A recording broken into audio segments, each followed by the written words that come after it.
자, 이번 순서는 사건 추적입니다. 저희가 지난번에 알려드렸던 소식을 다시 한번 정리를 해봤는데요. 김종걸 리포터. 네, 지난 9월에 발생했었던 여직원 해머 살해 사건 기억하실 겁니다. 한 달이 지난 지금 계획적인 범행에 수사 초점이 맞춰지면서 새로운 국면을 맞이하고 있는데요. 후속 취재한 내용 지금부터 함께 보시죠. 예. 지난달 강남에 위치한 중소기업에서 끔찍한 살해 사건이 발생하는데요. 회사 창고 안의 여직원과 대표, 다음 날 여직원은 싸늘한 시신으로 발견이 됩니다. 피의자는 30대의 젊은 사업가로 불리던 대표였습니다. 정말 제 손으로 해머로 때려주고 싶은데 내 얘기입니다.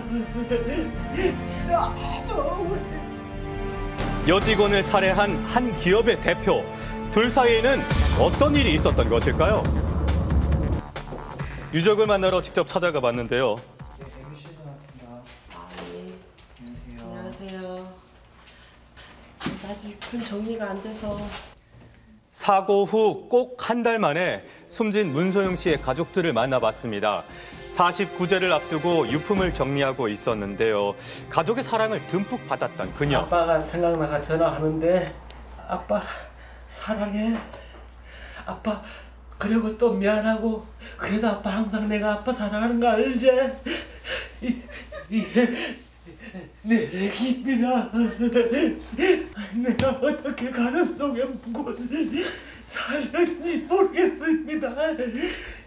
이렇게 이쁜 애를 어떻게 그렇게 죽일 수 있는지 모르겠어요. 정말 인간이라면 어떻게 그렇게 죽일 수 있을까요? 도대체 무슨 일이 일어났던 것일까요? 사건 당시의 CCTV 영상을 다시 보시겠습니다. 예. 회사 창고 안으로 들어온 대표 김 씨와 뒤따라 들어가는 여직원. 약 20분 후 대표는 CCTV의 모습을 보이지만 여직원은 끝내 보이질 않습니다. 당시 CCTV에 그대로 찍혔던 장면이고요. 창고에 있던 해머가 창고 정리를 하는 과정에서 우연히 떨어져서 피해자 머리에 맞았는데 여기서 피해자가 약간 신경적이게 A씨라는 말을 해서 순간적으로 화가 나서 해머로 집어서 이해 가격을 했다, 뒤통수를. 그렇게 진술하고 있습니다. 우발적 범죄였다고 주장하는 피의자. 죄송합니다. 제가 화를 못 이겼습니다. 죽이려고 그런 게 아니에요. 죄송합니다. 그런데 경찰은 목적이 있는 범행이라고 했습니다. 보험이요? 현재 해당 사건은 담당 검사에 의해 보험금을 노린 범행으로 기소된 상태입니다.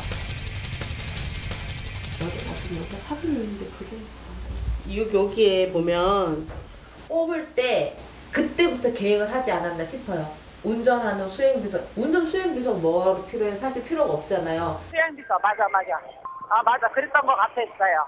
대학 조교, 병원 비서로 일해오던 피해자. 입사 당시에 사무직 비서인 줄로만 알았지만 실제로는 수행 비서였다고 합니다. 남자를 안 뽑고 여자를 뽑는 거죠. 보통 남자를 뽑죠. 네, 남자를 뽑잖아요.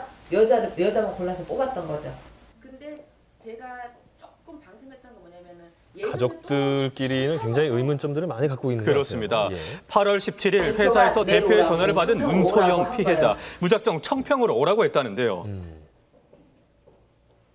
운전 수행 비서였으니까. 차를 끌고 그렇죠. 올라가야 되잖아요. 차를 끌고 올라가야 되는데 그렇게 술을 먹이려고 그랬대요.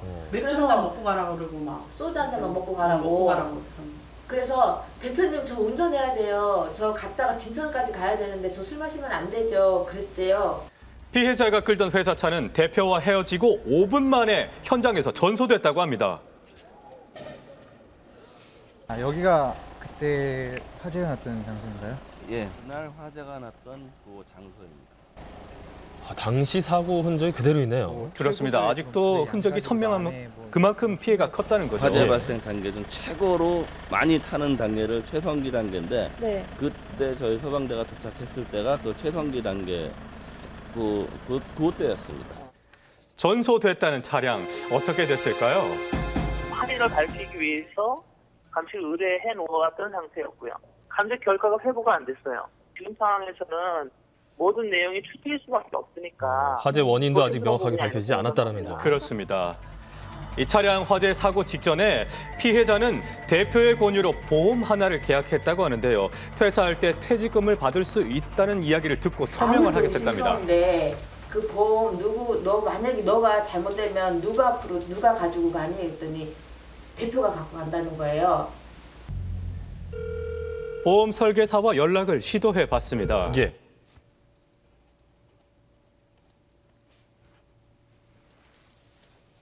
자, 문자로 주고받은 내용인가요? 그렇죠. 예. 좀 봐주시겠어요? 예. 한 달에 60만 원이 넘는 보험료가 들어갔는데요. 상당한 금액일 텐데요. 피의자의 수령 금액이 27억 원이 넘는다. 그리고 매달 800만 원씩 받게 됐던 거죠. 피보험자를 피용인으로 하고 보험 수익자를 회사로 하여 하는 문제가 발생하고 있습니다. 언제부터 공사하셨어요? 됐어요. 좀 되셨어요?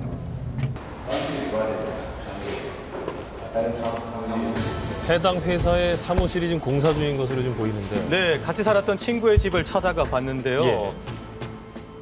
만날 수는 없었습니다. 하지만 수소문 끝에 어렵게 만났습니다. 집에 와서 진짜 힘들 때는 저한테는 이제 막 진짜 너무 힘들어. 미치겠어. 힘들어. 항상 누군가로부터 감시를 받는다는 느낌을 받았다고 이야기를 해왔다고 하는데요. 좀 무섭다 이런 거예요. 엄마 나 너무 무서워. 이렇게 뭐가 무서운데 그 사람이 너무 무서워 하면서 그러니까 자꾸 얼굴도 험하고 그런 말을 해서 이상하다 싶었거든요. 그럼 그만두자. 그만두고 너 거기 너무 위험하다. 내가 봤을 땐. 하지만 회사를 계속 다닐 수밖에 없었던 이유는 2달만 더 채우면 실업급여를 받을 수 있었기 때문이라고 말했답니다.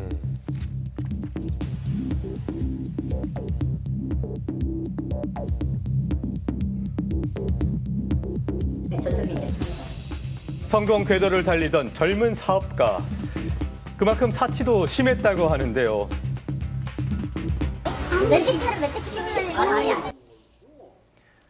허영심을 채울 수 없었던 당시 대표 김 씨.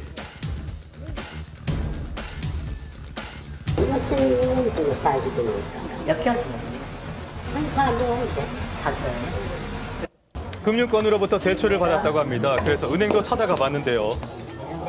대출은 저희가 해드린 게 맞는데 담보가 없는 신용대출이라고. 얼마나 됩니까? 대출 금액은 말씀드릴 수 없고요. 그럼 혹시 상환 같은 거는? 네, 상환된 거 없어요. 가족들의 마지막 바람은 무엇일까요? 숨 쉬는 거 연맹하고 내 억울해서 못 가는 거 저거 한이라도 풀어주려고 지금 내 악착같이 살고 있어요. 살아있는 동안에는 그래 내가 뭐할 걸도 해줬으면 좋겠어요. 그래야지 내 한이 풀리겠어요. 안 그래고는 어떻게 한이 풀릴 것 같지 않아요. 네, 지난 9월에 있었던 여직원 해머 살해 사건. 당시에 우발적 범행이었느냐 아니면 계획적 범행이었느냐 논란이 굉장히 뜨거웠었습니다. 자, 지금 검찰은 보험금을 노린 계획 범행으로 지금 가닥을 잡고 기소를 한 상태라고 하는데 만약 이것이 사실이라면 유가족 입장에서는 이 상심이 너무 클 것 같습니다. 딸을 억울하게 잃은 유가족들의 심정 말로 어떻게 표현을 할 수가 있겠습니까? 예. 1심 마지막 재판을 앞두고 있습니다. 부디 유족과 고인들에게 한치의 억울함이 없는 판결을 기대하겠습니다. 자, 이 사건의 지금 핵심으로 추정이 되는 보험. 이 기업들이 대다수가 이런 보험에 지금 들어 있을까요? 대다수가 아니고요. 사실은 좀 들어있는 회사가 좀 소수라고 볼 수 있는데요. 예. 이 회사가 소속 직원을 피보험자로 해서 드는 보험은 원래는 산재 사고에 대비해서 회사나 직원 모두를 좀 보호한다는 취지였습니다. 예. 고용주가 직원에게 산재 보상금을 초과하는 손해를 배상해줘야 하거나 또 직원이 사고로 인해서 경제적으로 어려움을 겪고 있을 때 지급하기 위한 것인데요. 하지만 이제 이 보험 계약자나 보험 수익자가 다 회사 직원이 아니라 회사이다 보니 범죄에 악용될 소지가 있기 때문에 회사의 규모나 재정 상태에 맞지 않는 고액의 보험 가입을 권유받을 때는 직원 입장에서 좀 더 신중하게 판단하셔서 동의를 하셔야 될 것 같습니다. 그렇군요.